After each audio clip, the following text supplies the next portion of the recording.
Well, based on that, Chair, the Select Committee Chair has a lot of work to do to increase his popularity in this House. I think, as ever, the honourable gentleman asks a question in his characteristic shrinking violet way. And I have to say I completely disagree with what he says about my right honourable friend. But we need to get a deal done now. The people of Northern Ireland want to get a deal done. It is time for a deal to be done. Let's get the executive back up and running. Before we come to Prime Minister's questions, I am pleased to inform the House that since last week we've been providing British Sign Language coverage on all question statements as a matter of course. This is available directly on parliamentlive.tv and is also available to broadcasters, media outlets who may be interested in taking up the live feed. I'm delighted that House Service has been able to deliver this significant improvement to accessibility of our proceedings. We now start with questions. Prime Minister Jason McCartney. Question 1, please, Mr. Speaker. Prime Minister.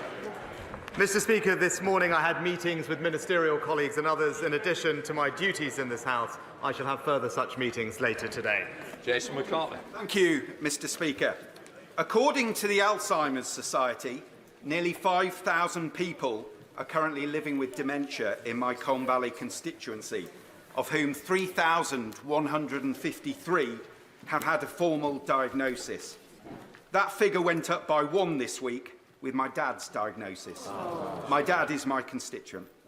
Will my right honourable friend pledge to make dementia a priority by driving up diagnosis rates, bolstering dementia research, investing in social care and improving access to the most innovative diagnostic methods and improving access to new life-changing treatments? Prime Minister. Well, can I send my warmest wishes to my honourable friend and his father and family, and I recognise that a dementia diagnosis can bring worry, both for the person who is diagnosed but also their wider family. And my honourable friend is absolutely right about the timely diagnosis of dementia. It's vital to make sure that those affected can access the care and support they need. NHS England is actually carrying out a pilot to make sure that we can improve dementia diagnosis in care homes. Our major condition strategy also includes a focus on dementia, but crucially, as my honourable friend said, we are now doubling the funding for dementia research so we can help everyone, including his father. We now come to the Leader of the Opposition, Keir Starmer. Can I send my best wishes to the honourable member and his father also, and all those suffering in this way? Mr. Speaker, I can't let today pass without saying how saddened I was by the tragic death of Bronson Battersby, aged just 2, who died in heartbreaking circumstances in Skegness. I know that this House will join me in sending our deepest sympathies to his family. Mr. Speaker, the government has been forced to admit that it has lost contact with 85% of the 5,000 people earmarked for removal to Rwanda. Has he found them yet? Prime Minister.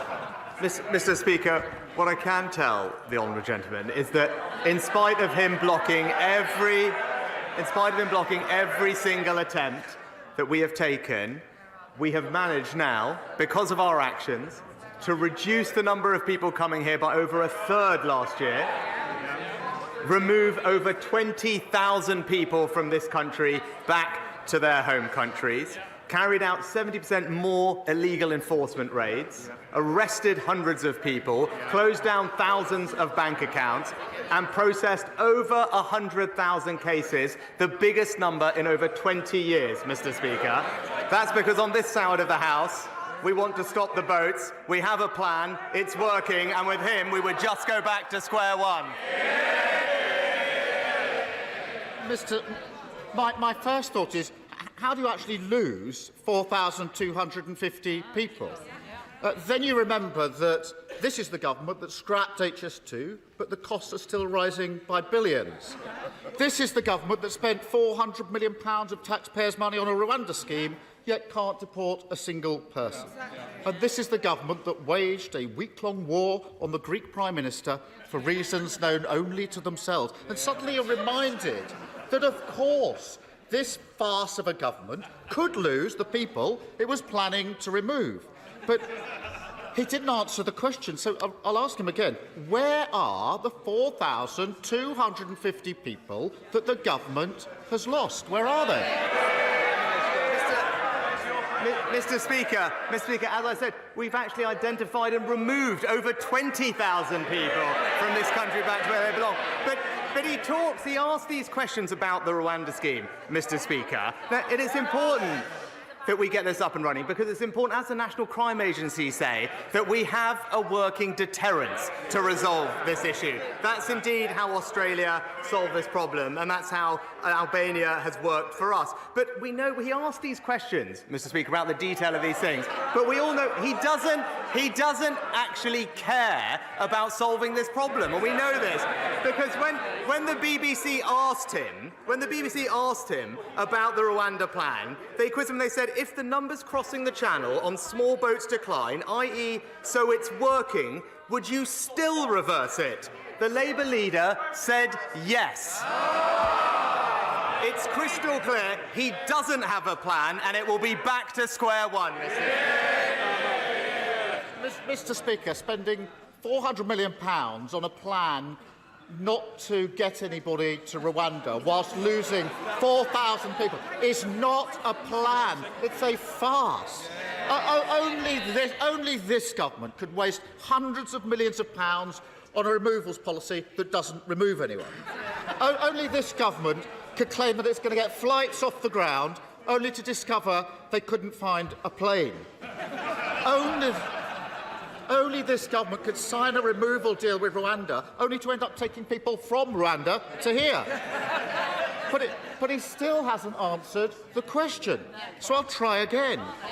What progress has he made in locating the 4,250 people his government has apparently lost? He's dodged it 3 times. Where are they?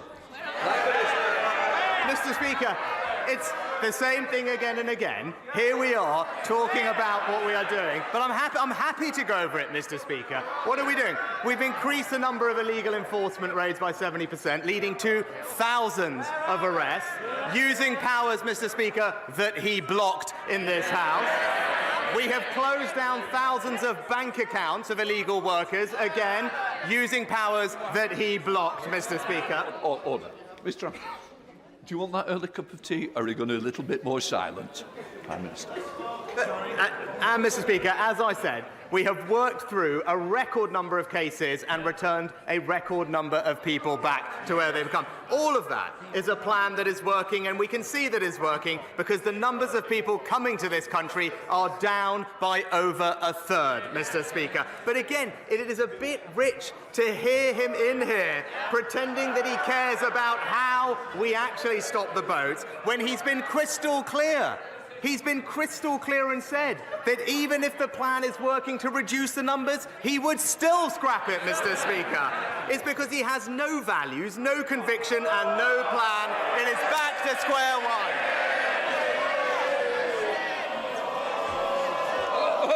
No. Yes. He hasn't got a clue where they are, has he? I can tell you one place they aren't, and that's Rwanda.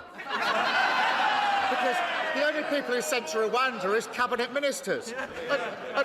And for all the word, the ridiculous thing is, we know the Prime Minister himself doesn't even believe in this Rwanda gimmick. He had to be talked out of scrapping the whole thing. He didn't want to fund it. He didn't think it would work. When he sees his party tearing itself apart, hundreds of bald men scrapping over a single broken comb, doesn't he wish he'd had the courage to stick to his guns? Well, Mr. Speaker, now, I have absolute conviction that the plan we've put in place will work. Absolute conviction, because I believe it's important that we grip this problem. Now, he spends a lot of his time in this House talking about his time as a lawyer, Mr. Speaker, and I would urge him to listen to them, because Lord Wolfson has said that our bill severely limits the... 4 eminent KCs have said that it is undoubtedly the most robust piece of immigration legislation this Parliament has seen, and Mr. Speaker, a former Supreme Court... I want to hear what the Prime Minister's got to say. Because it matters to my constituents, those who feel it doesn't matter to those. Please leave, Prime Minister. As I said, Mr. Speaker, 4 eminent cases said this is undoubtedly the most robust legislation passed, and a former Supreme Court Justice has been clear that the bill would work. But I know, Mr. Speaker, he's always been more interested in what lefty lawyers have to say, Mr. Speaker. I've even got here the textbook that he authored for them. And it's called, and I quote, European Human Rights Law by Keir Starmer. So, Prime Minister! Prime Minister, when I stand up, please sit down. Can I just say, we don't use props in this House, and I will certainly ensure that if you do need reminding, I certainly will. Keir Starmer. It's such utterly pathetic nonsense. He's been brutally exposed by his own MPs yet again. He's got one party chair who says she hopes the Lords will rip his Rwanda deal to pieces. He's got 2 more who had to quit because they don't think it'll work. All of them appointed by him, all now in open revolt against his policy, each other, and reality. Is there any wonder they all think this gimmick is doomed to failure when the Prime Minister himself doesn't believe in it? Mr. Speaker, it is rich to hear from the honourable gentleman about belief in something, because it will be news to him. It is actually the case that you can believe in something and stick to that position on this side of the House.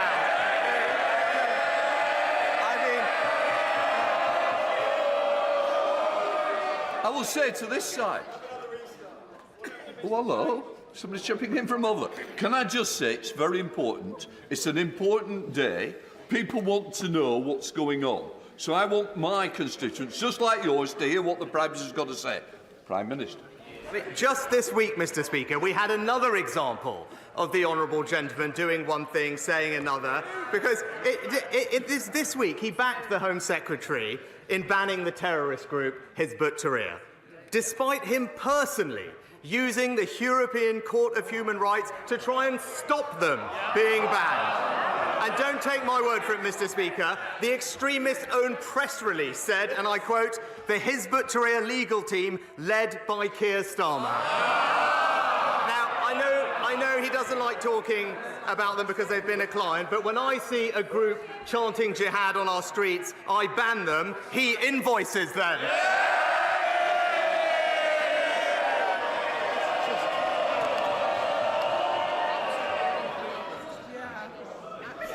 Because there's 8 questions that I think some of you may want. Well, I'll tell you what, there's some's already gone off the list who wanted them. Keir Starmer. Mr. Speaker, if he stuck to his position, he'd be voting with us. His former Home Secretary says the plan won't work. His current Home Secretary calls it batshit. His former Immigration Minister doesn't back his plan.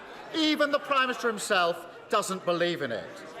And last week, another of his MPs said the Tories should admit that things have got worse since they came to office, that after 14 years they've left Britain less united, the country is a sadder place. If the Prime Minister can't even persuade his own MPs that it's worth supporting him, if he himself doesn't even believe in his own policies, why on earth should anyone else think differently? Mr. Speaker, another week when it's crystal clear the honourable gentleman doesn't believe in anything and he doesn't have a plan. Now, while he talks the country down, let me update him on what's actually been happening in the past week. Inflation more than halved from 11% to 4%. Real wages rising for the 5th month in a row. Last week, rates started falling and millions of people benefited from a tax cut worth £450. So while he takes us back to square one with a £28 billion tax grab, let's stick with a plan that's delivering a brighter future for Britain. Mr. Speaker, it's against the law to silence victims of crime, but that's exactly what the Post Office did through the use of non-disclosure agreements. And this is just the most recent case of NDAs covering up mismanagement, misconduct and even crimes at work. Will my right honourable friend, the Prime Minister, consider banning their use in all severance agreements once and for all? Minister. My right honourable friend is right to raise an important point, and the ability to speak out about things is key to unlocking justice. And while NDAs can have a place, my honourable friend is right to say that they shouldn't be used to stop victims of crime, in particular getting the justice that they deserve. I can tell her that the Ministry of Justice are carefully considering how to best address this issue, including legislation, and I know that my right honourable friend, the Justice Secretary, will keep the House updated on further progress. Leader of the SNP, Stephen Flynn. Mr. Speaker, when people woke up today in homes that they can't afford to heat with mortgages that they're struggling to pay, to news that inflation is once again on the rise, they'll have looked to Westminster for answers. And instead they find a UK government which is tearing itself apart over how quickly it can send vulnerable people on a plane to Rwanda. Surely the Prime Minister must understand that the anger that some of his own backbenchers have towards him is no comparison to the anger that the public have towards his party. Prime Minister. Mr. Speaker, if the honourable gentleman did care about supporting working families to pay their bills, to pay their mortgage, why on earth is the SNP making Scotland the highest tax part of the United Kingdom, where the average, Mr. Speaker, not the wealthiest, where the average worker in Scotland is now paying more tax than they do in England?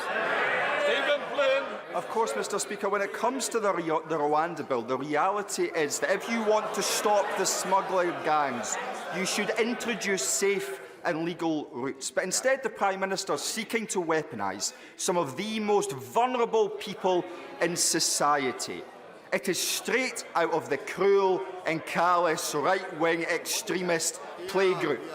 His time in office is fast approaching its conclusion. Does he seriously want this to be his legacy? Prime Minister. Well, Mr. Speaker, as I said, it is important that we stop the boats because illegal migration is simply not fair, Mr. Speaker. It's not right that some people jump the queue, that they take away our resources to help those who are the most compassionate, that need our most help, and, by the way, Mr. Speaker, are exploited by gangs, and many of them lose their lives making these dangerous crossings. So I completely disagree with the honourable gentleman. The fair and the compassionate thing to do is to break these criminal gangs, and that's why we're going to stop the boats. Dean Russell. Thank you, Mr. Speaker. Unexpectedly, 5 months ago, I had a heart attack. And thanks to the swift action of the NHS emergency services, it was caught early. So one stent operation later, I was on a swift path to rehabilitation and recovery and sat here today, fighting fit and a bit lighter too. So along with encouraging everyone to visit the British Heart Foundation website to understand the early warning signs and get fantastic resources to help them, would the Prime Minister also join me in personally thanking everyone who helped to save my life and help me recover, including the East of England Ambulance Service, the teams at Watford General and Harefield Hospital, the cardiac rehabilitation teams, and everyone who supported me, especially my family and my team, some of whom are in the gallery today, who helped ensure that I continue to deliver for the great people of Watford. I thank my honourable friend for sharing his story, and I know the whole House will be delighted to hear that he's made a swift recovery. We all wish him good health for the future as he resumes his excellent campaigning on behalf of his constituents in Watford. And I also join him in thanking our fantastic NHS staff for the life-saving work that they do up and down the country. We're backing them with record resources, from our doctors to our ambulance service. We are all in this House truly grateful for what they do. Caroline Lucas. Thank you very much, Mr. Speaker. Until the UK government calls for an immediate ceasefire, it is complicit in the horrors in Gaza. Not my words, but those of the head of Oxfam, who, like every single agency trying to operate on the ground, is clear that aid can't be effectively delivered while fighting continues. More UK aid is, of course, welcome, but even when it does get through, it can result in what one Palestinian aid worker calls bombing us on full stomachs. 24,000 people have already been killed. So can he tell us what will it take for him to back a permanent bilateral ceasefire? Mr. Speaker, of course we want to see a peaceful resolution to this conflict as soon as possible. A sustainable permanent ceasefire with an end to the destruction, fighting and loss of life, release of hostages and no resumption of hostilities would of course be the best way forward. But in order to achieve that, a number of things need to happen. Hamas would have to agree to release all the hostages.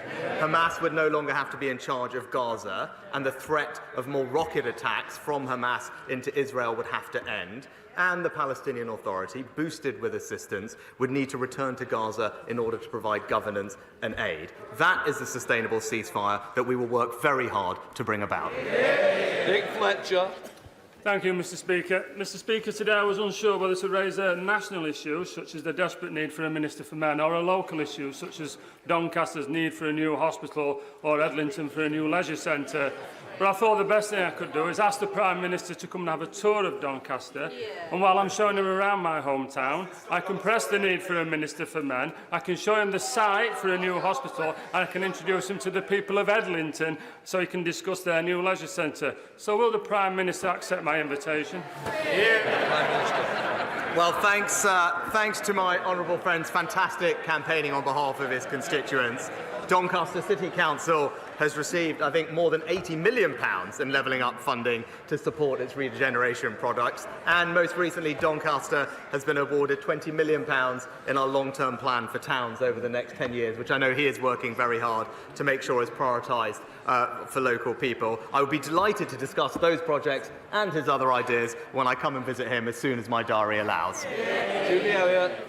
Thank you, Mr. Speaker. 71% of requests for funding from the Community Ownership Fund aimed at saving libraries, pubs and village halls have been rejected since 2021.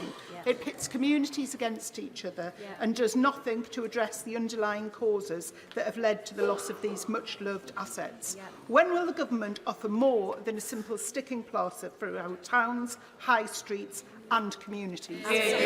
Prime Minister. Well, Mr. Speaker, I set up the Community Ownership Fund when I was Chancellor, and it is doing fantastic work, funding hundreds of projects across the country, including, I believe, one in the Honourable Lady's own constituency, the Back on the Map scheme. It is there to support local communities to take over assets, whether it's pubs, village halls or other community assets, and it's doing a fantastic job. It's right that there's a competitive process because we want to make sure that that money is deployed in the areas where it can make the most difference. Greg Smith. Thank you, Mr. Speaker. Overcrowding on Chiltern railways has become a daily misery for commuters from stations like Hadnam and Tame Parkway and Princes Risborough in my constituency, the root cause of which is an ageing fleet constantly breaking down and shorter trains having to be run. There are proposals on the table for both short-term additional capacity and long-term fleet renewal. So will my right honourable friend, the Prime Minister, instruct the Department for Transport to fast-track those proposals so we can end overcrowding on Chiltern? Prime Minister. And I agree with my honourable friend that the performance on Chiltern hasn't been good enough in recent times. I know that Chiltern have recently begun engagement with the rolling stock leasing market, which will help reduce overcrowding, but also together with DFT, they're looking at providing additional capacity at peak times. So I know my honourable friend, the Rail Minister, will ensure that these plans continue to progress and keep my honourable friend updated. Patrick Rady. Thank you, Mr. Speaker. What exactly is it about the prospect of deportation to Rwanda that makes the government think it will be such a deterrent to asylum seekers? Does it think that life in Rwanda is somehow less comfortable, less secure, less safe than it is here in the United Kingdom? What does the government think is wrong with Rwanda that means asylum seekers won't want to live there? It's nothing there's anything wrong with it, it's just that it's not the United Kingdom, Mr. Speaker. And I have to point out to the honourable gentleman, deterrence works. We know that it works because our scheme with Albania has ensured a 90% reduction in arrivals from that country. To Therese Coffey. Mr. Speaker, I know my right honourable friend the Prime Minister is committed to energy security and the development of renewables, as am I, and that's why Sizewell C started a DCO this week. However, there are plenty of other developments which are happening on greenfield sites where CPOs are planned to be used by National Grid to plough up farming fields used for food but also tree production as well, when there are brownfield sites already available connected to the network. National Grid is refusing to publish its study of Bradwell and why they deem it would not be suitable for this connection of offshore wind farms and interconnectors. Will he meet with me to discuss this and other East Anglian MPs, and also to use the powers of his office to get that study published? As my honourable friend will know, that planning applications for new infrastructure are managed independently, so I can't comment on specific cases, but I do agree with her that it's important to listen to the views of local communities like those that she represents across Suffolk and East Anglia. I know my honourable friend for Aberdeenshire West was visiting her area recently to mark the commencement of the project at Sizewell C, and I can assure her that relevant ministers will continue to pay close attention to her concerns. Stevens. Thank you, Mr. Speaker. The Leader of the House last week correctly described the contaminated blood scandal as on another level compared to other scandals. Now that Sir Brian Langstaff has announced today the publication of the final report of the infected blood inquiry, he reminds us, Mr. Speaker, that his principal recommendation remains that a compensation scheme should be set up with urgency and that no one should be in any doubt about the serious nature of the failings over more than 6 decades that led to catastrophic loss of life and compounded suffering. Prime Minister, over 100 parliamentarians wrote to you this week, so can you tell us now when those affected will be paid compensation for their loss? Mr. Speaker, I'm acutely aware of the strength of feeling on this issue and indeed the suffering of all of those impacted by this dreadful scandal. I gave evidence to the inquiry last year, and as I said then, I recognise the suffering that thousands have experienced over decades. He will know that the Minister for the Cabinet Office updated Parliament on this towards the end of last year. He'll know it's a highly complex issue. Interim payments have been made in some cases, and we are committed, absolutely committed, to responding to the final report as quickly as possible following its publication. Robert Neal. Thank you, Mr. Speaker. Last week, Conservative-controlled Bromley Council's children's services were rated outstanding by Ofsted in all 4 areas of inspection, only the 3rd time that has happened under the current framework. Will he join me in congratulating the officers and members of Bromley Council and perhaps even visit Bromley and see our new cost-saving civic centre? Well, perhaps not quite on my way to Doncaster, but I'll bear it in mind. But can I join my honourable friend in paying tribute to Bromley Council and all the officers involved in providing what is an incredibly important service in their local community and looking after some of the most vulnerable children in our society. They all deserve our thanks and our praise for their brilliant efforts. Dr. Rupert. Thank you, Mr. Speaker. HS2 promised to transform intercity travel and my seat where Old Oak Common will be one day. But after Leeds and Manchester were ditched, its London end's now in doubt. Could the PM today commit to ensuring it at least reaches Euston, or is he intent on stopping all transport forms, except private jets, maybe? Prime Minister. I think her leader might have something to say about the forms of transportation, Mr. Speaker, and perhaps on HS2 as well, because I still haven't actually heard from him his position on the whole subject. But we have, Mr. Speaker, I would say Old Oak Common is destined to be one of the foremost stations in the country because of the station and the extra connectivity that it will have across London as the initial terminus for HS2 trains. And as we said at the announcement, we are working with the private sector, as we have done in other developments in London, to raise private money, save the taxpayer money and deliver the connection to Euston as planned. Thank you, Mr. Speaker. I've just got back from the inaugural Women's Health Summit. During the summit, it was announced that the specialist maternal mental health services will now be available to women in every part of England by March.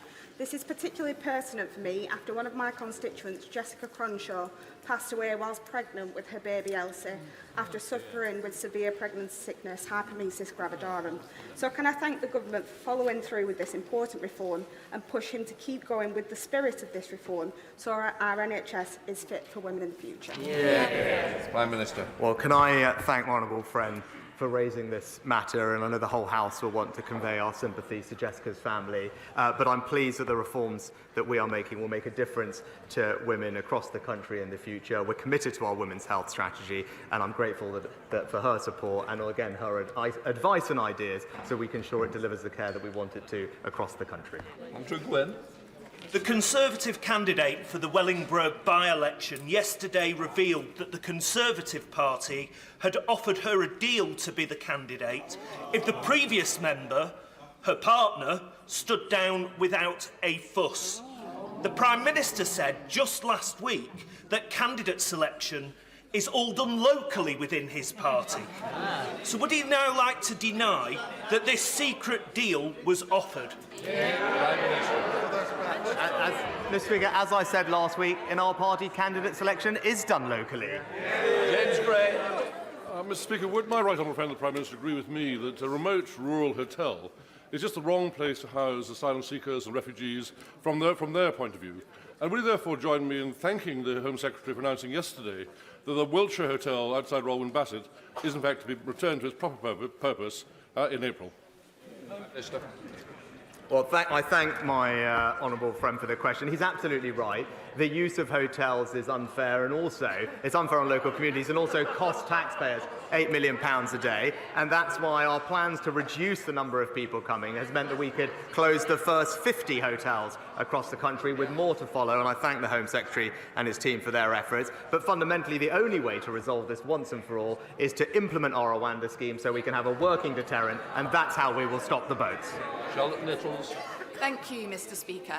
I've been contacted by desperate constituents who have rung every single pharmacy within a 50-mile radius of Warrington and still haven't been able to access their medication for ADHD. This has been going on for months and isn't just a Warrington issue. Pharmacists are calling it the worst shortage ever seen, with only 11% of people able to access their full dose this month. And ADHD UK have called the government's response pathetic. They're right, aren't they? Yeah. So I'm very sorry to hear about the situation in the Honourable Lady's constituency, but the Health Secretary obviously heard what she said and is in touch with the relevant drug bodies to make sure we can have the provision of ADHD medicine to all of those who need it. Tom Hunt. For around a decade, over 200 of my constituents in the Mill complex in Ipswich have been caught in the cruellest form of limbo.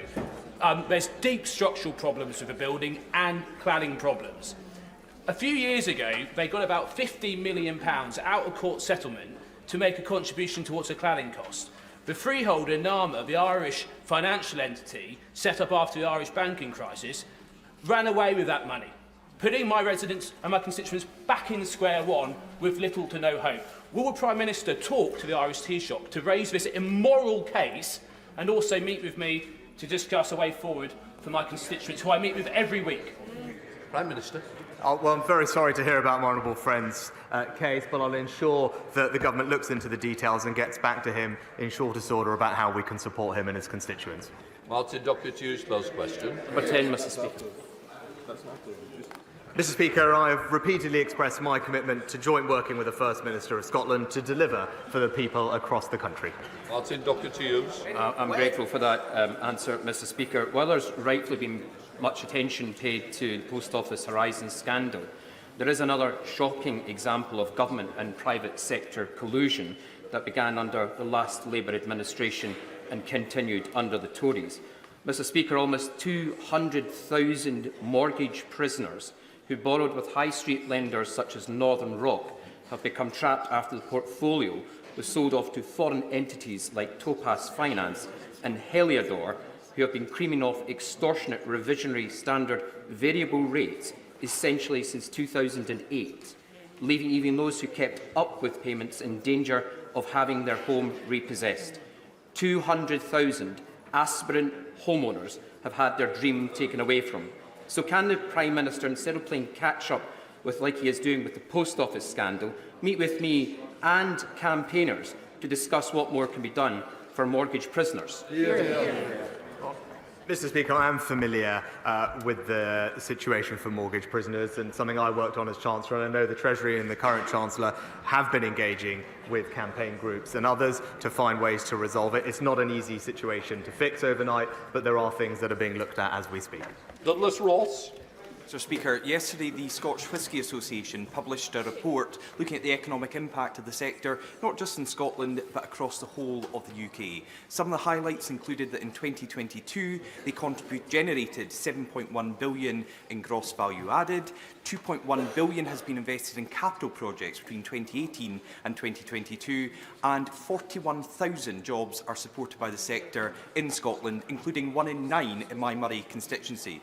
Does the Prime Minister agree that supporting the Scotch whisky industry in the forthcoming spring budget and beyond is a correct priority for this government? Well, my honourable friend is a superb ambassador for Murray and for Scotch whisky, and he's right, it's a hugely successful export industry that supports tens of thousands of skilled jobs across Scotland. I won't obviously tread on the Chancellor's toes about future budgets, but I am proud of this government's track record in supporting the industry, having removed US tariffs on Scotch whisky, reduced tariffs and deals with countries like Morocco and Argentina, and also supporting the sector's interest in our FTAs with Australia, New Zealand, and most recently with CPTPP. Peter Dowd. Mr. Speaker, the Prime Minister has been very keen to take credit for falling inflation in previous months. Will he now take responsibility for today's rise? Mr. Speaker, inflation was over 11% when I got this job. Inflation today is 4%, Mr. Speaker. In common with the US, France, Germany, all countries have seen a mild tick-up in December. All countries have. But the crucial thing is that inflation has been more than halved, delivered ahead of schedule, and that is having an enormous benefit to families up and down the country. Benefit that would be reversed by his party's plan to saddle them with £28 billion of tax rises.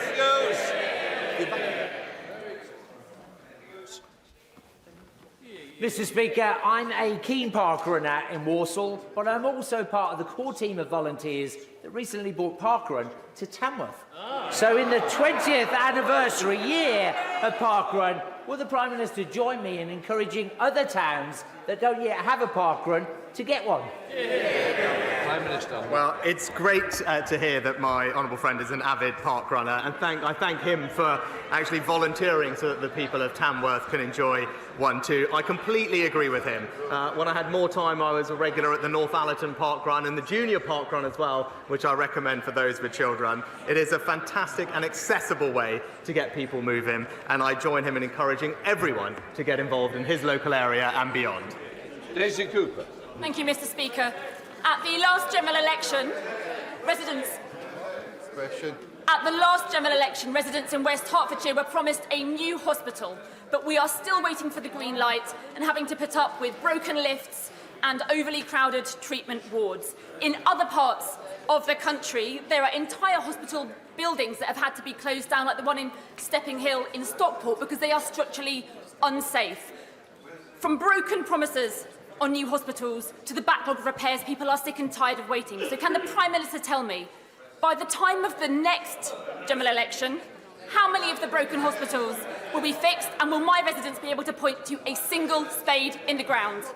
Well, Mr. Speaker, we're investing record sums to not just deliver 40 new hospitals across the country, but 90 different hospital upgrades. And she'll be familiar with the plans, I hope, at West Hertfordshire Trust to develop a new emergency and specialty care facility at Watford General, including women's and children's services. It will make an enormous difference to residents in the area. Leave it. Thank you, Mr. Speaker. A recent BBC News article raised fears that Blyth could become a ghost town, as we see our shopping centre closed to be replaced by a new higher education facility. Residents are right to be concerned, and I have personally seen decades of Labour neglect and decline in our town. And I really have. But this Conservative government has invested hundreds of millions of pounds to level up my constituency with spades in the ground as I speak here in the House of Commons. Can my right honourable friend assure me that the rebirth of our towns will continue as a key focus of this Conservative government? Well, Well, my honourable friend is absolutely right, and I commend him for being such a strong advocate for Blyth. And nearly half of the recent Towns Fund has been distributed to northern regions in England to level up constituencies like his own, and that is the difference. As he said, after years, if not decades, of neglect under the party opposite, it's this government that is levelling up across our country. Final question, Ian Mans. I'm very grateful, Mr. Speaker. In June 2022, to some fanfare, the government announced the approval of £41 million for a package of works for the restoration of the Tyne Bridge, which is the route of the A167, the old A1, and it connects Gateshead with Newcastle city centre, and is instantly recognisable around the world as an emblem of Tyneside. However, the funding is still awaiting sign-off within the Department of Transport, and work cannot progress. So given the scale and the complexity of the work that's required, and the significant additional cost implications if funding doesn't come forward, can we actually have the money, please, to get on with the work so that the bridge will be ready for its centenary celebrations in 2028? Minister. Well, Mr. Speaker, I'll ensure that the relevant minister gets back to him with an update on the project, and I'm pleased not just investing in that project in his area, but also following on from the last question, I know his area has received levelling up funding worth £20 million to help transform the visitor economy in Gateshead. Yet more example of this government investing to level up across the north and across the country. That completes Prime Minister's questions.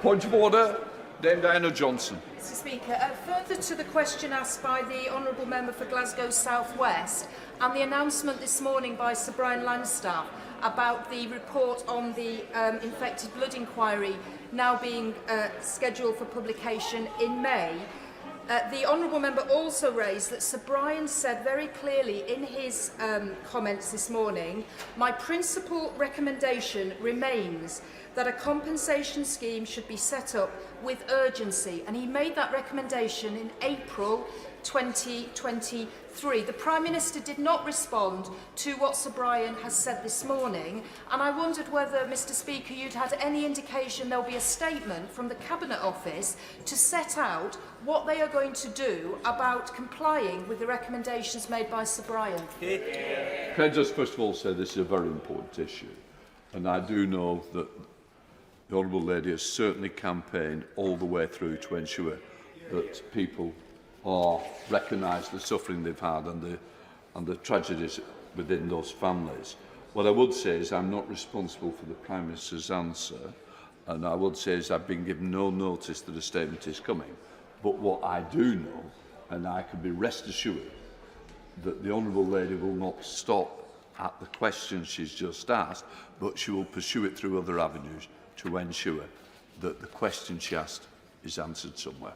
Right, we now come to presentation of bills. Tim Farron. Thank you. Outdoor Education Bill. Second reading what day? Friday, 21st of June, sir. Friday the 21st of June. Okay, Tim, thank you. Right, we come to the 10-minute rule motion. I call Caroline Lucas. Thank you very much, Mr. Speaker. I beg to move that leave be given to bring in a bill to establish the right to breathe clean air, to require the Secretary of State to achieve and maintain clean air in England, to involve the UK Health Security Agency in setting and reviewing pollutants and their limits, to enhance the powers, duties and functions of various agencies and authorities in relation to air pollution, to establish the Citizens' Commission for Clean Air with powers to institute or intervene in legal proceedings, and to require the Secretary of State and the relevant national authorities to apply environmental principles in carrying out their duties under this Act and the Clean Air enactments, and for connected purposes. Madam Deputy Speaker, in 2013, the life of 9-year-old Ella Roberta Adukisi-Deborah was tragically cut short when she suffered a fatal asthma attack. Ella lived close to the heavily congested South Circular in Lewisham, and following an inquest in 2020, she became the first person to have air pollution listed on her death certificate, with the coroner, Philip Barlow, concluding that, and I quote, Ella died of asthma contributed to by exposure to excessive air pollution. Next week would have been Ella's 20th birthday, and I know that all of our thoughts will be with her family at this time. I'd also like to pay tribute to Ella's mum, Rosamond, who's in the public gallery today, for her incredible campaigning on air pollution, and to express my personal thanks to her for allowing this bill to be called Ella's Law in memory of her daughter. It's an honour to be able to present it in the House today. Madam Deputy Speaker, this bill is needed because, simply put, the state of our filthy air is a public health emergency.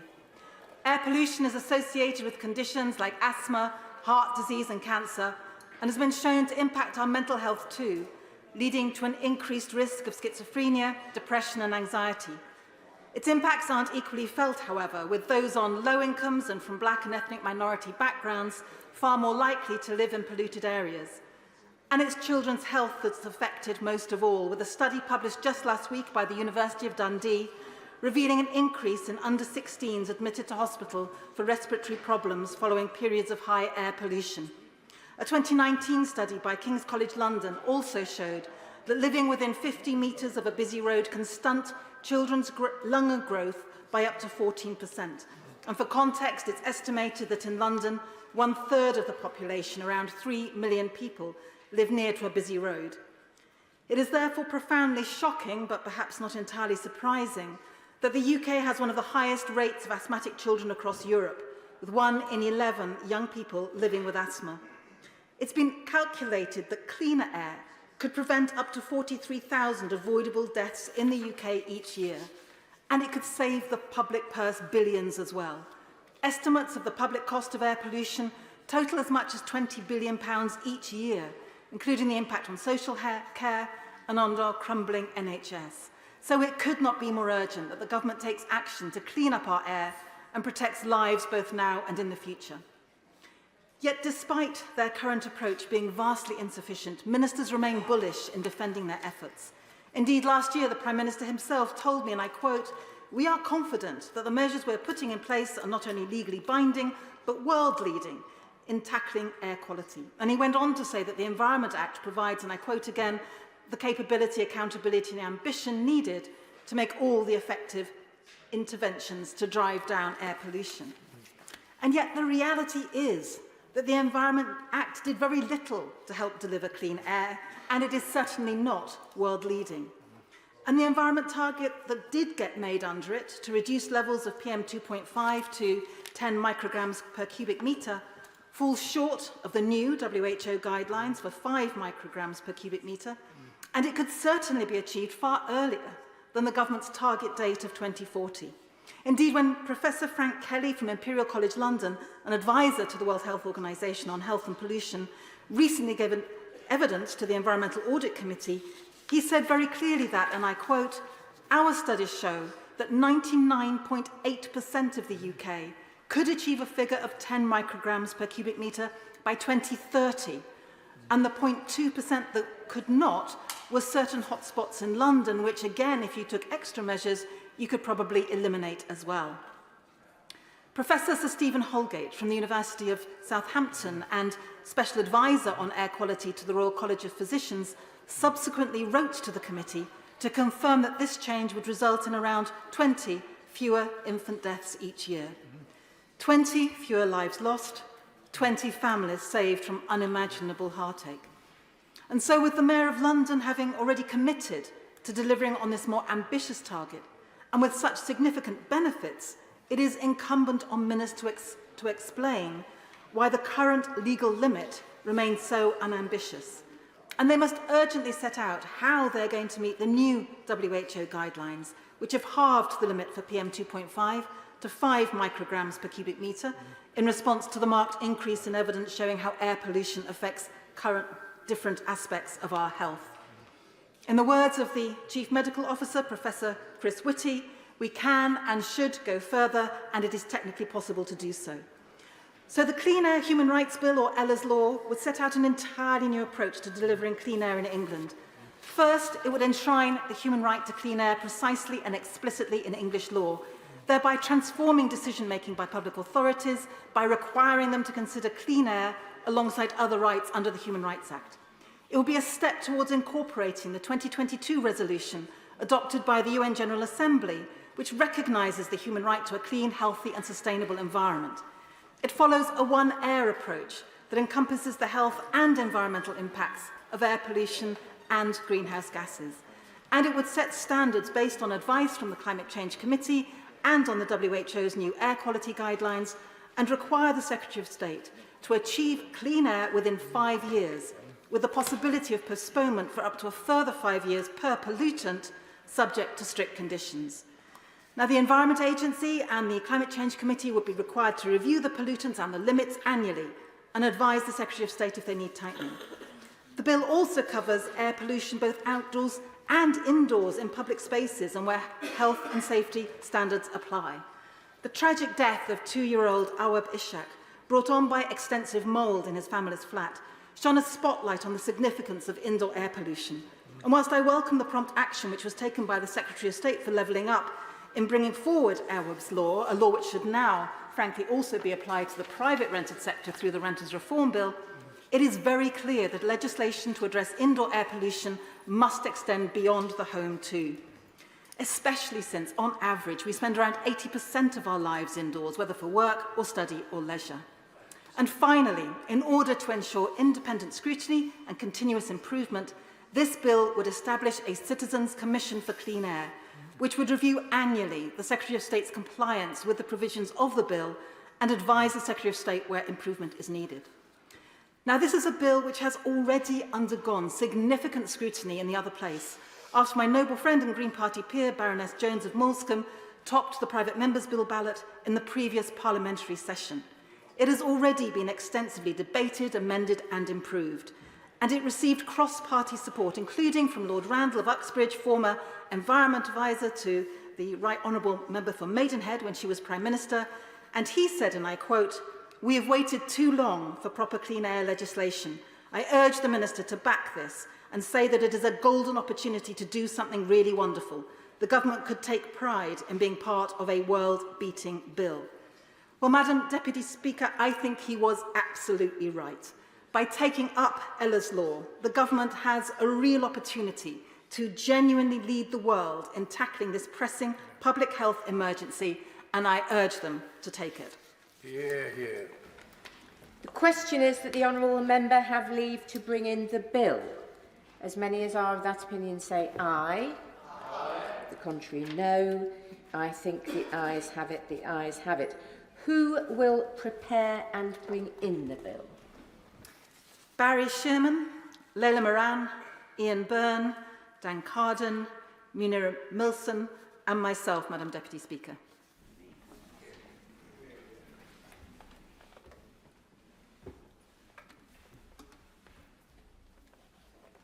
Caroline Lucas.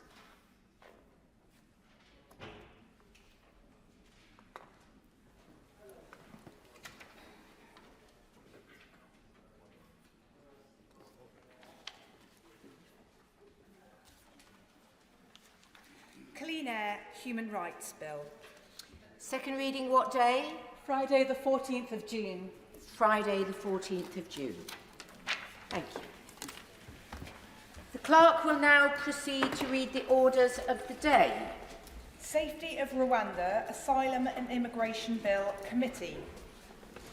No. Order.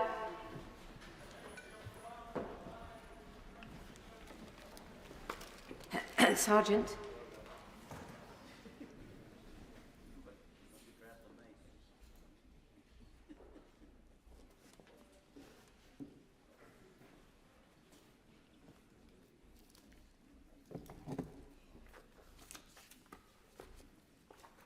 Order. Safety of Rwanda Asylum and Immigration Bill. I remind members that in committee Members should not address the Chair as Deputy Speaker. Please use our names when addressing the Chair. Madam Chair, Madam Chairman or Mr Chairman are also acceptable. We begin with Amendment 11 to Clause 3, with which it will be convenient to consider other amendments to Clause 3. Clause 3 stand part, amendments to Clause 5, Clause 5 stand part, Clause 6 stand part, amendments to Clause 7, Clause 7 stand part, amendment to Clause 8, Clause 8 stand part, amendments to Clause 9 stand part, Clause 10 stand part, all remaining new clauses, amendments to Clause 1 and Clause 1 stand part as set out in the selection paper. I call Robert Jenrick to move Amendment 11. Well, thank you, Dame Rosie. And I know that my right honourable friend said he didn't watch box sets, but here we are once again for the next episode of this drama. It's also the most important one of all, because this is likely to be the final opportunity for this House to consider this bill. Does it work? Will we be able to stop the boats? Can we secure our borders? As members on all sides of this House know, I feel passionately that illegal migration is doing untold damage to our country, and we have to make sure that this bill actually does the job. I want to speak to two amendments, but one in particular, and that is the one with respect to Rule 39. And let me say at the outset of this debate that I don't believe that our membership of the European Convention on Human Rights is sustainable. I think that will become clearer and clearer to the British public in the months and the years ahead. But that's not the purpose of my amendment today. It's not the subject of this debate. That's a discussion for another day. What we're discussing here, I'll give way in a moment, but what we're discussing here is whether or not we believe it is appropriate for a foreign judge in an international court to impose a late-night judgment, often without the United Kingdom being able to give its own arguments or to hear the reasons for that judgment, whether we think that really accords with the rule of law, and in particular, relationship to this policy, whether we are willing to see the same thing happen again that did in the summer of 2022, whereby a judge did just that, grounded the flight, prevented the policy, led to months, indeed years of legal action, and tens of thousands of illegal migrants breaking into our country, costing our taxpayers billions of pounds, imperiling lives in the Channel, and perpetuating this challenge for years to come. I'll give way to my right honourable friend. I'm happy to support my right honourable friend's amendment tonight, as I did last night. I'm on the Council of Europe, so I take quite a lot of interest in this. And there is established legal principle that, in fact, the judge was acting ultra vires in 2022, that it was not in his powers to do it. And there is also established legal opinion that our government could actually have ignored it. So how does this relate to his amendment now? Well, I'll come on to exactly the points that he's making. They're fair and important ones. I think as night follows day, if we don't make changes in this respect, we'll find ourselves in a few months' time in exactly the same position that my right honourable friend, the member for Whittam, as Home Secretary, was in the summer of 2022, whereby the Strasbourg Court will issue one, potentially many, Rule 39 interim measures. The decision will fall to a minister, perhaps my right honourable friend, the Minister for Illegal Migration, and other colleagues within government, about what to do. The courts will be involved, and we'll find ourselves in a very difficult, indeed intractable situation. It is, as I said before, a bit like pulling the pin out of a grenade, but not being prepared to throw it. Setting this scheme in train without knowing what you would do when this happens. It's entirely foreseeable. Let's find a way through this challenge. I'll give way in a moment. Now, to answer my right honourable friend's question and to think about the legitimate challenge that's made to those like me who make this argument or who raise this issue, you have to go back to the foundation of the court. And many of my colleagues say, well, it was great Conservative and British jurists who were the authors of the European Convention on Human Rights? Why would you want to alter what they created? Well, with respect, that's a misunderstanding of what was done when the convention was founded and the treaty signed. No one signed up to the court being able to make binding injunctions. In fact, quite the opposite. This was considered at the time and was rejected. The UK, like all other signatories to the European Convention, expressly declined to give the court the power to make binding interim measures. This was something that was created by activist judges in 2005 in response to a particular case, which was the Mamat Kulov Askalov versus Turkey case in 2005, whereby the court conferred upon itself a power which was not given in the treaty. And I think it is a mistake that the United Kingdom has, by convention, gone along with this approach that the court has given itself for many years. And don't take my word for it. Take the word of many other eminent jurists and lawyers.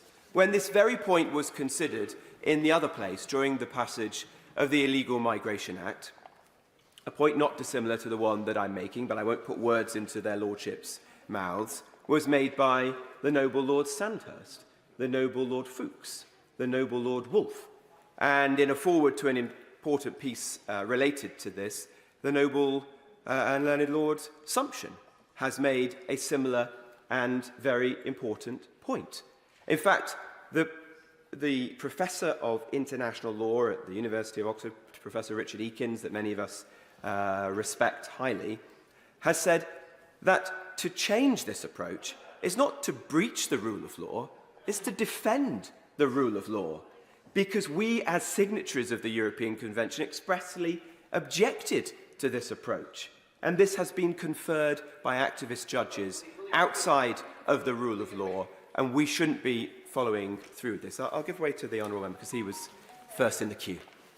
I'm very grateful to the honourable gentleman, and I will say at least he has the strength in being vocal about what he actually believes, which is a lot more than many on that side. And he's made it clear that in his view, he could not care less about what European conventions on human rights say.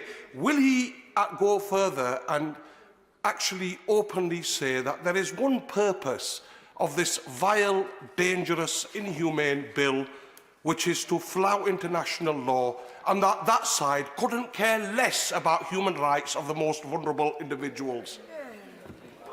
But I can't say I'm surprised that the honourable gentleman sinks to those depths and doesn't present a proper legal argument in response, because if he'd been listening to me, I didn't say anything of the sort. The case that I'm advancing is far from undermining the European Convention on Human Rights, and there are many who might wish to leave it.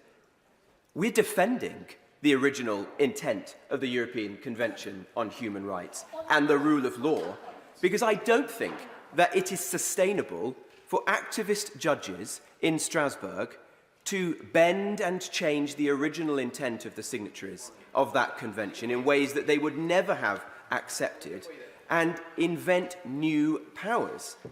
I want us to defend the rule of law, and in this case, that is best defended by saying that interim measures from the European Court are not binding on the UK, either on the domestic plane or upon our ministers. And it is better that we return simply to the position that we were in as a country before 2005. In fact, I think most of that was under a Labour government. I'll give way to the honourable member. The Foreign Minister for giving way. I just wonder, is this British exceptionalism? Is the case that he's making that the ECHR should only no longer apply to the UK, or is he saying that it's not fit for purpose across the board and should be scrapped entirely? As if we're having a bit of a dialogue over the deaf here, because that's not what I said at all. I said that the debate about the European Convention is for another day. But what he is saying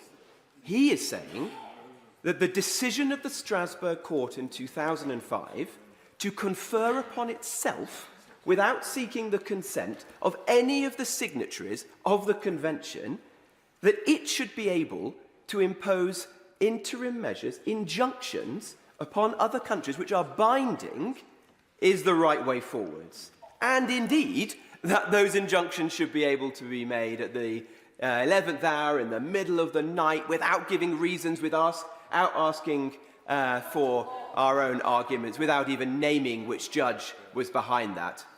I think that poses very serious rule of law questions and is a reason why conventions such as the European Convention are increasingly out of step. I'll give way to my right honourable friend. My right honourable friend, of course, is right, and that contradicts custom and practice over a very long time indeed. What was the accepted basis for the rule of law in this country? He cites Lord Sumption and Lord Wolfe, but he might have cited A.V. Dicey, who established long ago as a constitutionalist, supported by Lord Denning and many others after, that the relationship between the rule of law in this place is that a polity makes laws because it has the legitimacy to do so, conferred on it by the people, and it can change laws, and that, frankly, means that this House is supreme. That doesn't in any way underestimate the significance of international agreements and treaties, but it does affirm the significance and sovereignty of this House.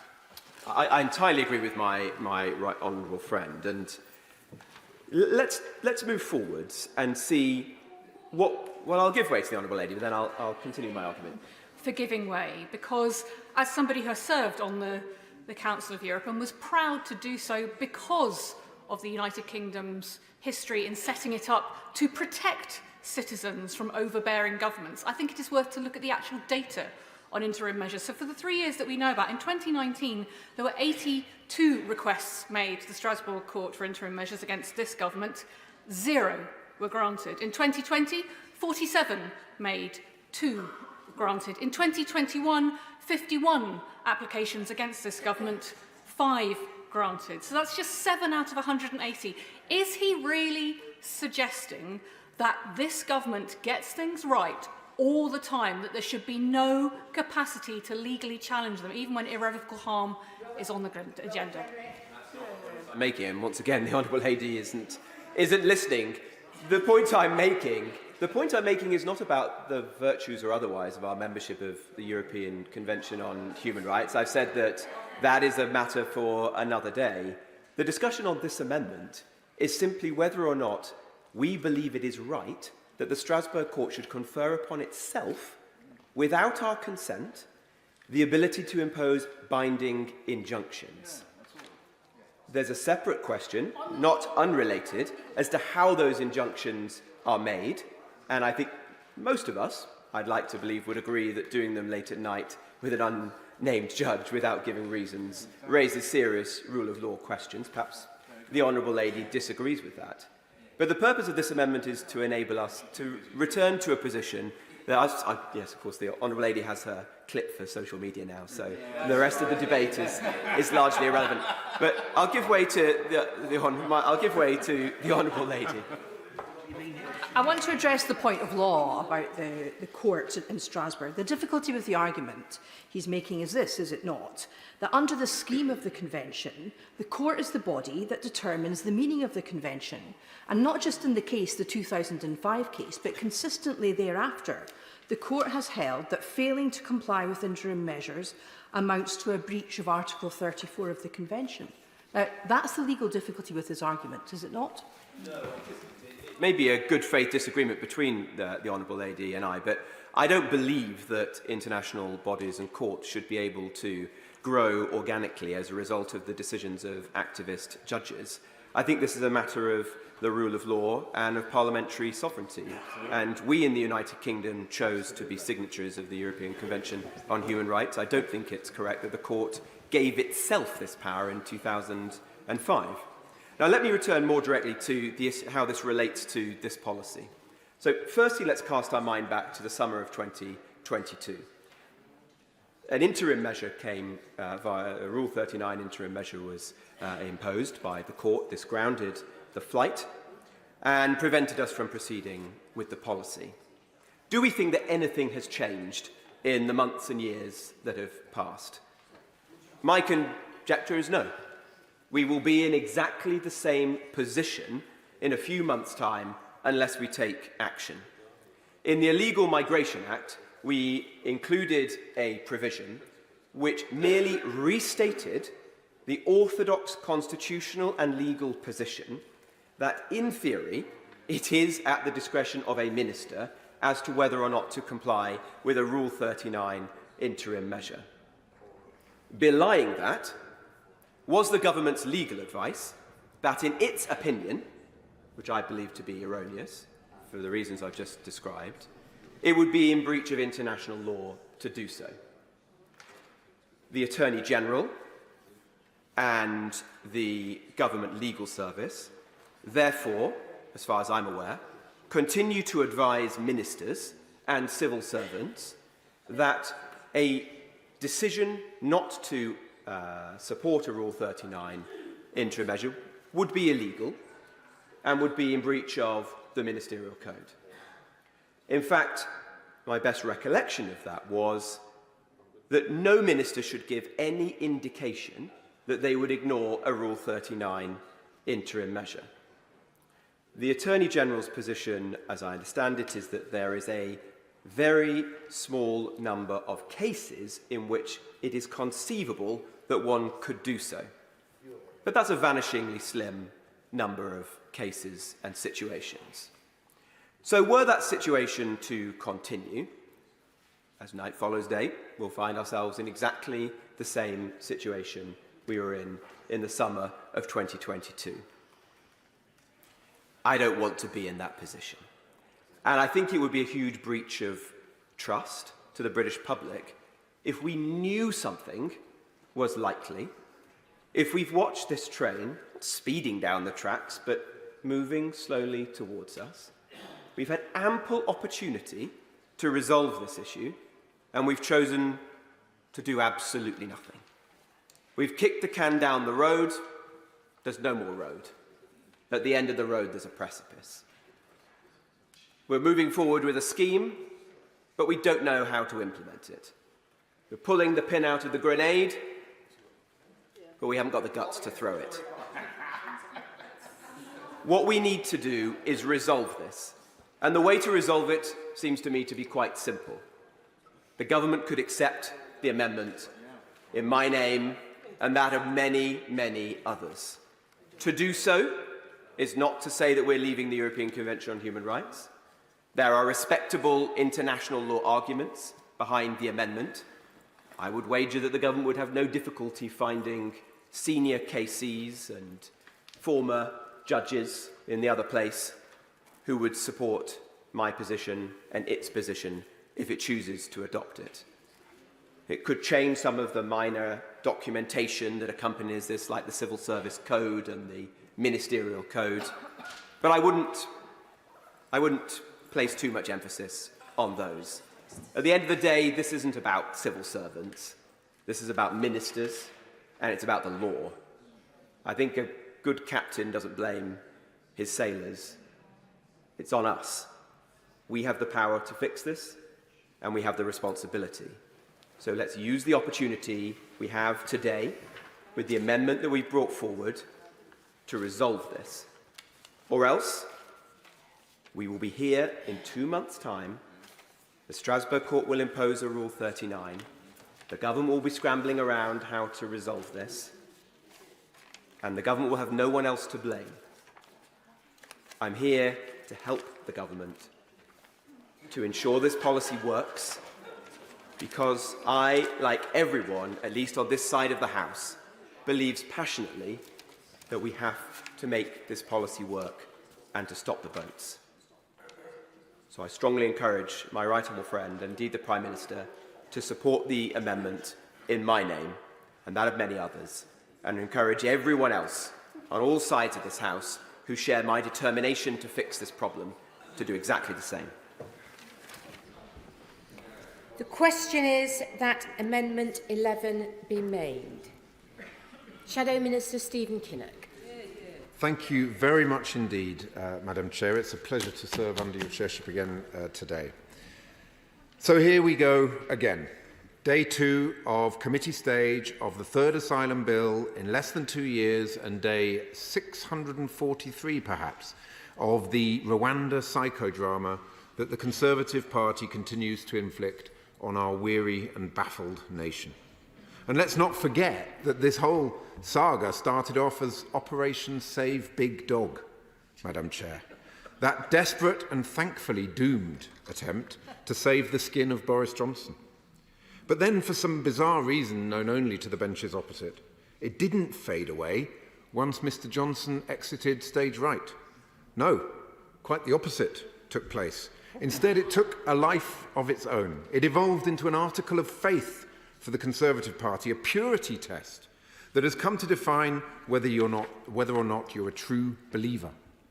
And so vast quantities of political capital and untold amounts of government time, resources and energy have been squandered on a policy that at most might possibly one day enable the transfer of a few hundred asylum seekers to Rwanda.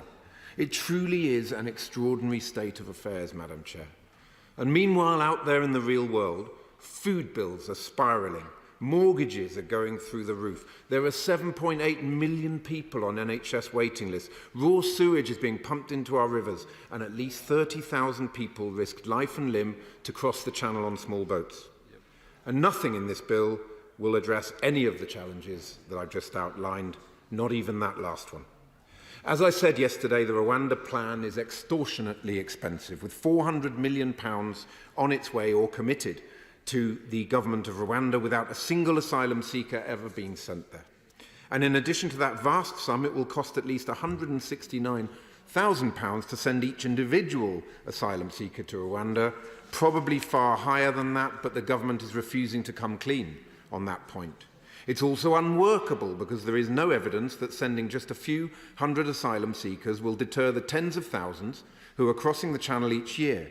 Desperate people who have risked life and limb crossing continents to escape from violence and persecution are not going to be deterred by a less than 1% chance of being sent to Rwanda. And, of course, we know the scheme, in addition to being unaffordable and unworkable, is unlawful as found by the Supreme Court due to Rwanda not being, as it stands, a safe country. And yet here we are again, being forced to indulge the fantasies, fixations and psychodramas of the benches opposite. I will be quiet. That's the narrow legal point. Does he think that it was right for a Strasbourg judge to impose an injunction in the night on his own without giving the British government the chance to make their case? Does he think that was right? Yeah.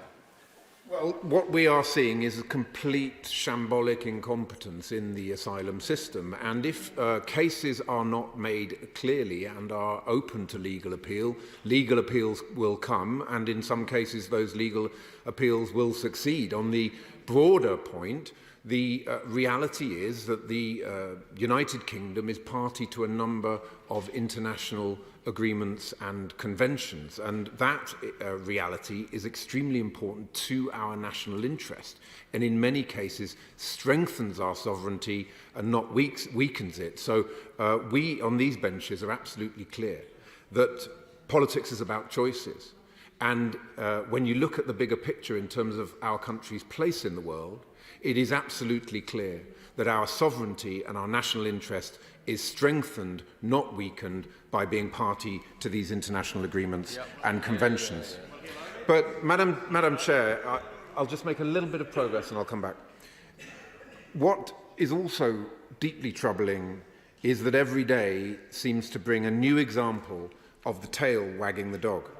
Because we now hear the Prime Minister is assembling 150 judges and 1,000 staff to fast-track Rwanda cases through our courts. Sorry, what? Does the Prime Minister know that under his leadership and on his watch, the Crown Court backlog in this country is at a record high of 65,000, victims of serious crime regularly waiting more than 2 years for their day in court so they can seek justice against their perpetrator, completely and utterly broken system due to 14 years of Tory incompetence and indifference. And yet the Prime Minister clicks his fingers and is glibly apparently able to magic up 150 judges and 1,000 staff. Where on earth have these 150 judges been hiding all this time, Madam Chair? Are they going to be new recruits, or are they currently working? And if the latter, are they going to be told to drop everything and transfer themselves to dealing with asylum cases? I trust that the Minister will be able to answer these questions today, Madam Chair, but I'm not holding my breath. But regardless of the operational issues, just imagine the impact the Prime Minister's glib announcement yesterday would have on you if you were the victim of rape, who has been languishing for years in our broken judicial system. Just imagine the anger and the disgust you would feel at the spectacle of a Conservative Prime Minister sacrificing your fight for justice on the altar of his desperate attempt to cling to power by appeasing his backbenchers. What an utterly shameful and shabby way for the Prime Minister of our country to behave, Madam Chair. And I will give way to the honourable gentleman. I'm very grateful to the Shadow Minister for giving way, and particularly on the point that he raised about choices and political choices in this.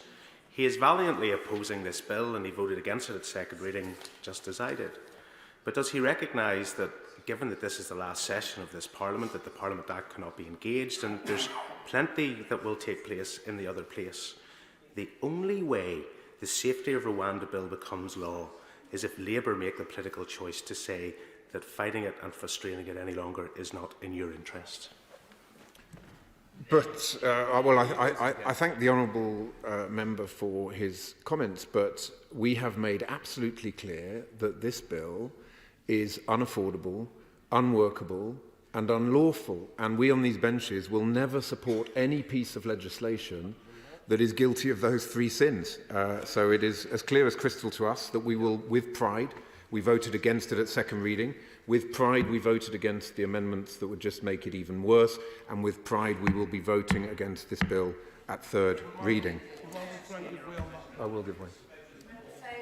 I'm very grateful to my honourable friend, and he absolutely makes the right point with regards to the issue around the purpose of this bill. And let's not forget that there is only one purpose of this bill. And would he agree with me that this is one of the most flagrant attempts we've seen at directly flouting international human rights law, and that's the only purpose of the bill before us today? I thank my honourable friend for that powerful intervention. It is a bit difficult to determine what the true purpose of the bill is these days, because it has become, I think, embroiled in various Tory internal wars and fights in terms of the factions. It's become embroiled in certain people's leadership ambitions, I think. So it's not that easy to discern what the true purpose of the bill is. But one thing we do know is it will not stop the Tory small boats chaos. That is the chaos that has to be stopped. The people smuggler gangs are trading in human misery. They must be stopped. But we need practical, sensible, pragmatic measures rather than the headline-chasing gimmicks that we have seen from this government over the last years and months. But of course, the irony, I will give way in 1 second, the irony of the announcement yesterday about the judges was, by definition, it's an admission of failure, because it is a recognition of the fact that the bill before us today will fail to prevent the legal challenges and appeals that the judges are going to be working on.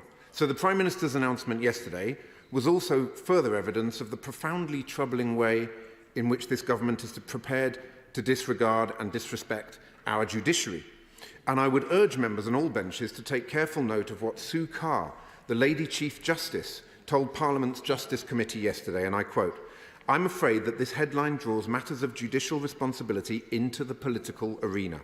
Matters of deployment of judges, the allocation of work for judges, and the use of courtrooms is exclusively a matter for the judiciary, and more specifically, a matter for myself and the senior president of the tribunals. It's really important that people understand that clear division. There speaks a true democrat," Madam Chair. Minister for giving way. The Shadow Minister will know that it is our view on this side that this problem cannot be comprehensively tackled without a deterrent. I can't think of any examples around the world where it's been tackled without a deterrent.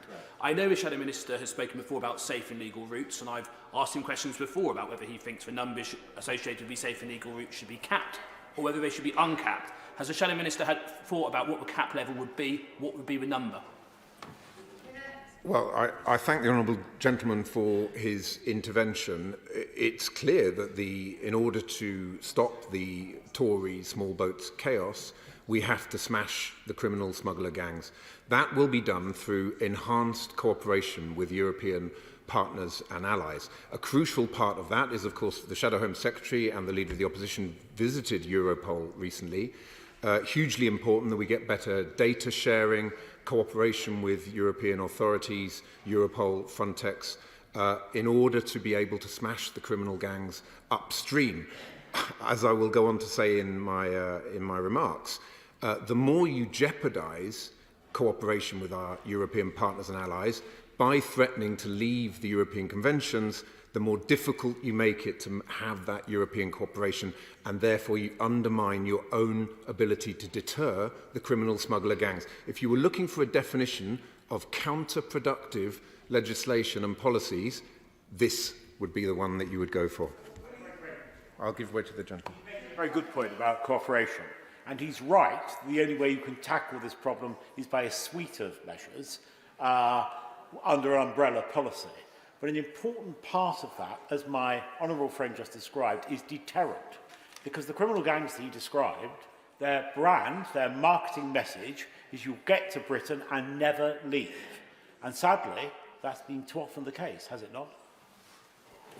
Well, I thank the honourable gentleman, and as I said yesterday, there are pragmatic, sensible things the government has been doing that we support. The Albania deal, for example, fully supported by ourselves on these benches, and the fact that removals to Albania are facilitated by that deal has acted as a deterrent. It's led to a clear decrease in the number of Albanians trying to come over. Why doesn't the government do more of that? Do the pragmatic, sensible stuff, rather than being sucked into endless bun fights about this Rwanda deal, which is unaffordable, unworkable and unlawful. It's a question of priorities, that's what I would point out to the honourable gentleman. When a government has limited time, resources and energy, focus it on the stuff that works rather than on the headline-chasing gimmicks. The mantra has been clear for many months from the benches opposite, including himself, about the need for safe and legal routes. So can we have some indication of what the level of safe and illegal routes would be to address the problem? And I put it to him, as soon as that cap is reached, the rest will come by boat unless there is a deterrent. Well, in terms of safe and legal routes, what I would look at is, as a priority, things like the Afghan scheme, which is completely and utterly broken.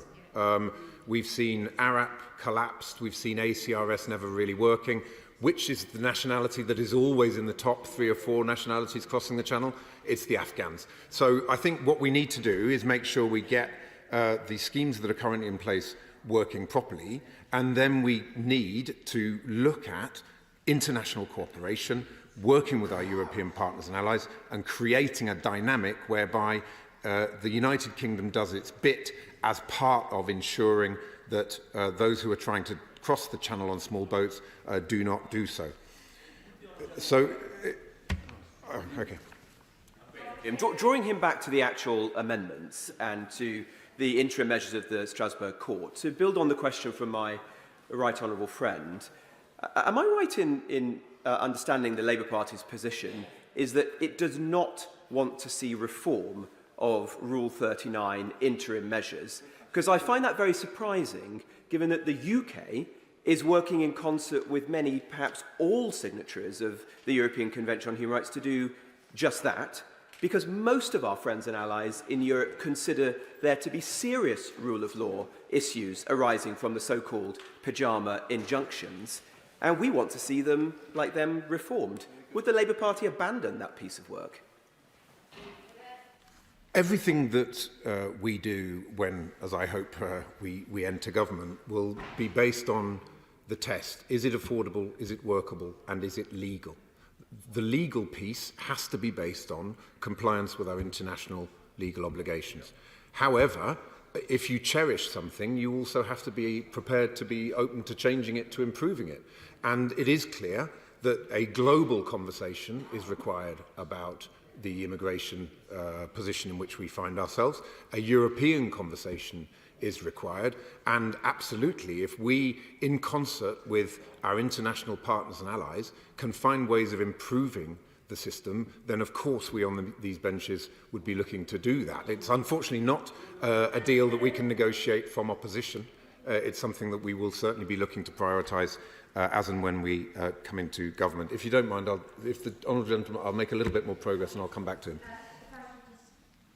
Order. Just say, is convention that if a speaker is to be intervened on, the intervenee, if that's the word, would be there from the beginning of the speech.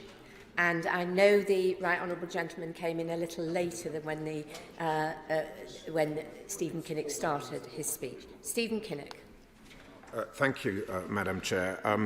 So it's against the backdrop of chaos, confusion and party before country that we consider the amendments that are before us today, Madam Chair. And I'd like to start by commenting on the amendments in the name of the former Immigration Minister, the Right Honourable Member for Newark. Madam Chair, this bill is riddled with shamefully anti-democratic clauses that undermine the rule of law and seek to undermine the conventions and values that we on these benches hold dear. But perhaps the most egregious example of this is the admission on the face of the bill that its provisions may not comply with the United Kingdom's obligations under international law. And indeed, Clause 3 explicitly disapplies international agreements, including the 1951 Refugee Convention and the 1984 Convention Against Torture. The leader of the more moderate Conservative caucus, the One Nation group, described this approach as authoritarian and a betrayal of who we are as a nation. And he was absolutely right on both points. Our liberal democratic nation is founded on the rule of law and on our respect for the judicial function. Our international standing is founded on our commitment to human rights and international law, and our proud history is founded on the delivery of these principles, including indeed Winston Churchill himself actually helping to establish Britain as a founder of the 1951 Convention. I made the point yesterday, I'll make it again, that it's not for politicians to interfere with court judgments, and it's not for the government to respond in a knee-jerk manner to court rulings that it dislikes. That is the behaviour of an autocracy, not of a democracy. How on earth can our country be the international standard bearer for the rule of law in the face of, for example, Putin's barbarism or an increasingly belligerent China, if we are breaking our own international obligations? Indeed, how can we even hold Rwanda to account on its commitment within this new treaty if we're not practicing what we preach? And then there is the real and present danger that this bill represents in terms of the international agreements that Britain is party to, all of which are central to our national interest.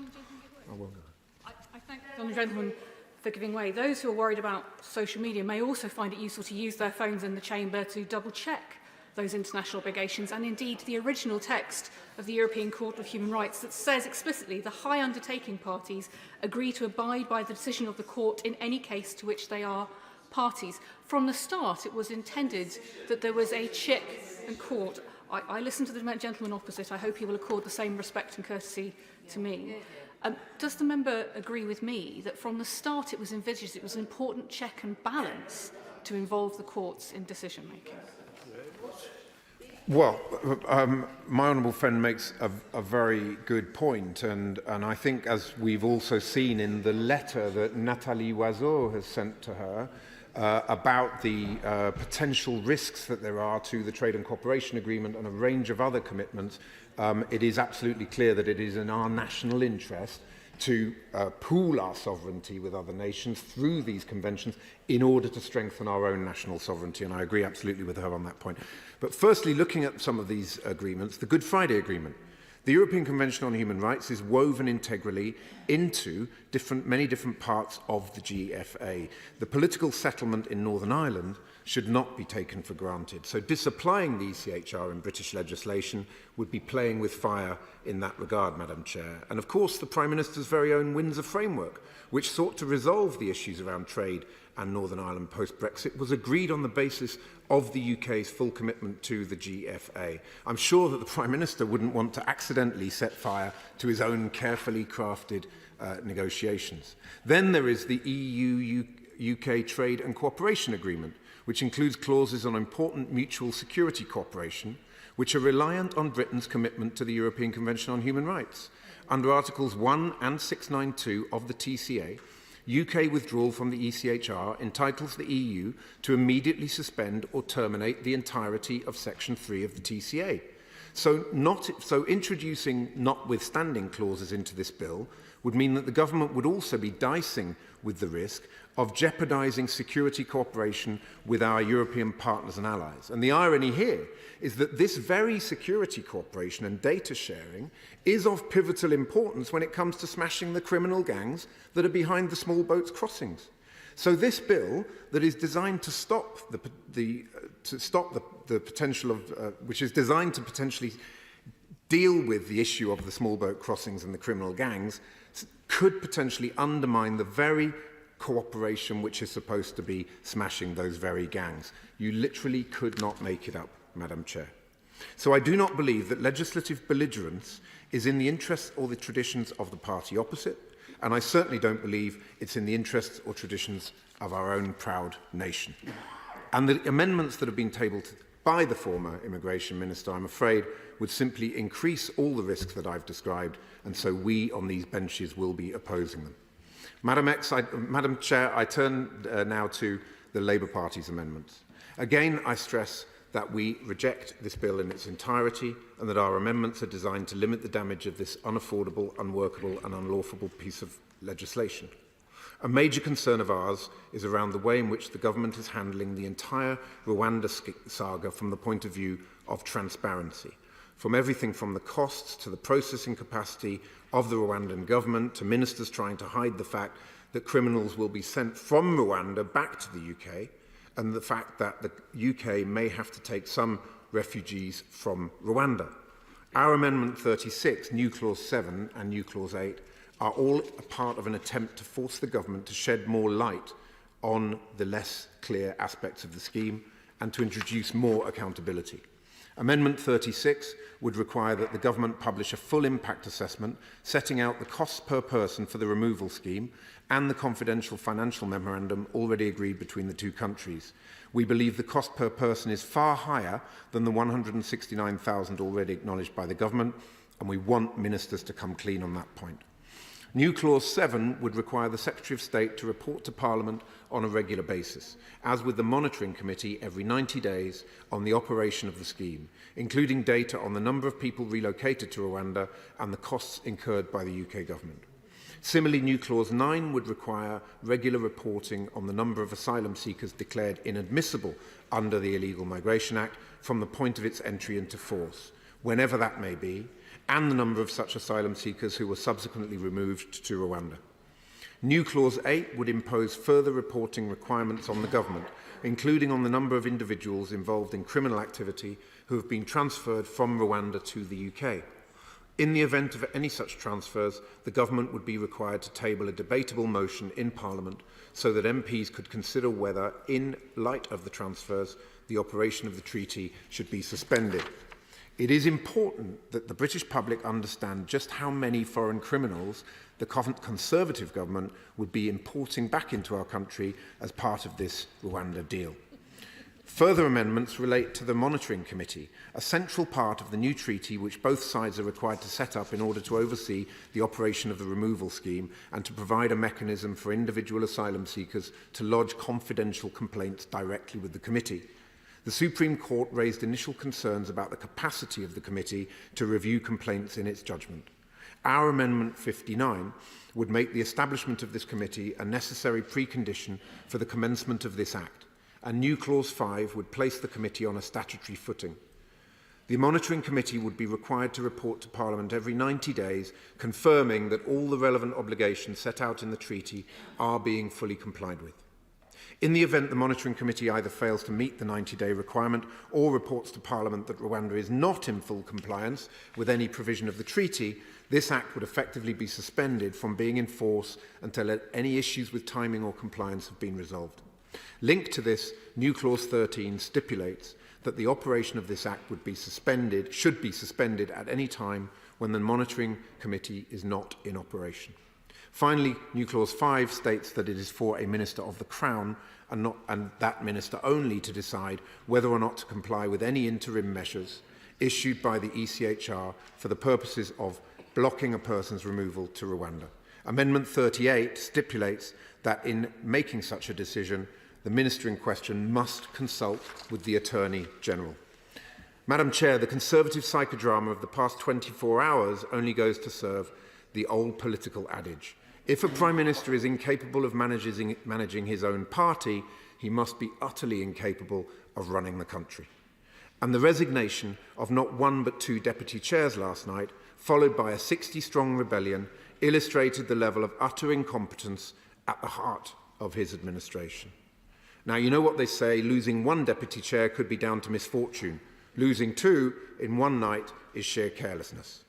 But at least we might get to see a bit more of the two of them on their GB News show, discussing days of yore while spoon-feeding each other with cold baked beans, which was my personal television highlight of 2023, and also explains quite a lot about the amount of hot air emanating from the benches opposite. I certainly hope to see and hear more of them in this election year. But in all seriousness, what on earth is going on? The country is looking on baffled that the Prime Minister can pay the Rwandan government £400 million for nothing, yet places such focus on strengthening our security cooperation with Europe to stop the boats in the first place, and has spent so very little time in terms of improving our broken public services or helping our struggling households during a cost of living crisis. They're perplexed that the Conservatives spend so many hours on a piece of legislation that isn't really even supposed to stop the boats. It's about the Prime Minister getting a single plane in the air with a handful of asylum seekers on it so he can say, look, I did it. I delivered the Rwanda plan and removed a few refugees. He thinks that the British people will deliver something to him on that basis. We are perplexed because this is not the behaviour and politics we can afford to expect from a British Prime Minister. These are not the serious policies that will fix our asylum system and make our country a better place. All the headline-chasing gimmicks over hard graft and getting a grip. This is not what the British public voted for. Indeed, nobody, not even the public, his own party, voted for him at all. Madam Chair, this plan is a con. This bill is a sham. I urge all members to get behind Labour's amendments in order to limit the damage, and I urge them to vote against the bill at third reading. It is unworkable, unaffordable and unlawful if we are to stop the Tory small boats chaos and end the expensive asylum use of the hotels which are costing £8 million a day. Then this Conservative psychodrama needs to end. We need Labour's 5-point plan to end this chaos, starting with going after the criminal gangs upstream in a new security partnership with Europol. We need a government that puts country before party, and we need a general election this spring. It may be helpful if I just clarify a few things. First of all, as well as if colleagues intend to make interventions, it's important that they have been there at the start of the speech. It's also important that they remain to the end of the speech if they have intervened. And I will, don't worry. I also intend to give priority to those who have got amendments down. I will come to others. In addition to the fact that we are discussing amendments, I should explain that because there is clause stand part, the debate can range slightly wider than would be normal, but it is not a third reading debate. There will be a third reading. There is an hour put aside for that, just in case colleagues preferred to speak at that stage. But I know Sir Jeremy Wright has an amendment. So I call Thank you very much, Dame Rosie. And as you say, I do, in fact, two, and I want to focus my remarks on them. They're amendments 54 and 55. Dame Rosie, of course, we all understand the purpose of this bill is to allow this Parliament to designate Rwanda as a safe country so that people can be returned lawfully to it. But of course, to achieve that, you require a definition of what a safe country is. And the bill does that in clause 1, subclause 5, and particularly 1.5a, which describes a safe country as a country to which persons may be removed from the UK. So far, so good, Dame Rosie. It seems to me that's an essential part of the bill's inherent purpose, but the part of the subclause that concerns me and on which my amendment is focused is what it then goes on to say. So that in fact what 15A says is that a safe country is a country to which persons may be removed from the UK, and this is the bit that worries me, in compliance with all of the United Kingdom's obligations under international law that are relevant to the treatment in that country of persons who are removed there. In other words, it seems to me the bill is saying that the United Kingdom can, by means of this legislation, by saying that Rwanda is a safe country, also deem itself to be in compliance with a set of its international law responsibilities. And I don't, Dame Rosie, think that can be correct. Now, there are a few in this House, I suspect, as familiar as I am with the vagaries and complexities of international law. But surely if international law means anything, it must mean that it does not lie in the hands of any individual nation state, even this one, to determine its own compliance with international law. And if it were otherwise, international law wouldn't really be international, and it certainly would serve no purpose in containing bad behaviour, as we sometimes ask it to do. I give way. I'm very well aware, I work very closely with my honourable friend in a number of ways, as he knows. I'm very well aware that my honourable friend is a former Attorney General. And if he were right that it's not for the government or this House to determine whether measures are compliant, why on earth would they seek and get the Attorney General's advice on just that? My right honourable friend knows that the Attorney General is consulted on a variety of different legal questions, both domestic and international. He wouldn't expect me to disclose any of the advice I have previously given, but I can tell him that the Attorney General does give advice on whether the government's actions may or may not be in compliance with international law. But the Attorney General, and I don't think the government, expects to be the ultimate arbiter of that question. The advice is given as to whether or not it is likely that this action would be in compliance with the law. And I'll come in a moment to what I think the bill and the government can properly do in relation to international law responsibilities, but it does seem to me that what it can't properly do is to set itself up